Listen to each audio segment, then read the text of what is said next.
اعوذ باللہ من الشیطان الرجیم بسم اللہ الرحمن الرحیم اللہم صلی علی محمد۔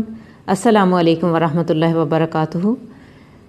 اولاد کے لیے دعا ہر دور میں والدین کی ضرورت رہی ہے، اولین ترجیح رہی ہے۔ ہر والدین اپنی اولاد کے لیے تڑپ کر دعا مانگتے ہیں اور ہر والدین چاہتے ہیں کہ ان کی اولاد دین دنیا اور آخرت کی کامیابیاں سمیٹے اور اللہ تعالیٰ ان کو ایسا تقویٰ عطا کرے جو اللہ تعالیٰ کو راضی کر دینے کے لیے کافی ہو۔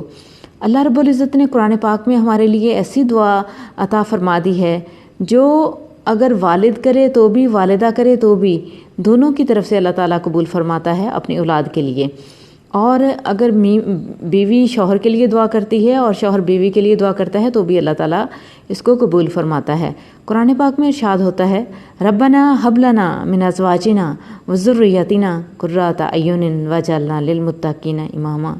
اے اللہ، میرے ازواج کو اور میری ذریت کو میری آنکھوں کی ٹھنڈک بنا دے اور ان کو متقین کے مقام پر پہنچا دے، یعنی ان کو متقین کا امام بنا دے، پیشرو بنا دے، ان کو ایسا تقویٰ دے کہ وہ متقین کے پیشرو بن جائیں۔ کتنی پیاری، کتنی خوبصورت دعا ہے۔ اس دعا کو آج کے دور میں ہمیں ایک ہتھیار کے طور پر استعمال کرنا چاہیے، جو ہتھیار اللہ تعالیٰ نے ہمیں عطا کر دیا ہے کہ ہم آج کے اس پرفتن دور میں اپنے بچوں کو اور اپنے ازواج کو شیطان اور دنیا کے شر سے بچانے کے لیے اس دعا کو کثرت سے پڑھیں۔ ہر والدین اپنے اولاد کے لیے کم از کم اس دعا کو دن میں 7 بار ضرور پڑھ لیں، اس سے زیادہ بھی پڑھ لیں تو کوئی مذائقہ نہیں۔ اللہ تعالیٰ بے شک دلوں کے بھید جاننے والا ہے اور اللہ تعالیٰ خشوع و خضوع سے کی گئی ہماری دعاؤں کو قبول فرمانے والا ہے۔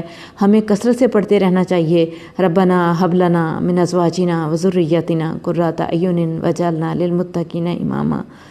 اس میں جو حب لنا کا الفاظ ہے یہ ایسی عطا ہے جو عطا کرنے کے بعد واپس نہیں لی جاتی، ورنہ ربنا آتنا فی الدنیا حسنۃ وفی الآخرۃ حسنۃ وقنا عذاب النار میں جو آتنا ہے اس میں اللہ تعالیٰ دے دیتا ہے اور پھر اس کو واپس بھی لے سکتا ہے۔ اللہ تعالیٰ تو دینے اور لینے پر قادر ہے، لیکن حب لنا کا معنی کہ اللہ تعالیٰ جب عطا کر دیتا ہے پھر اسے عطا ہی کیے رکھتا ہے۔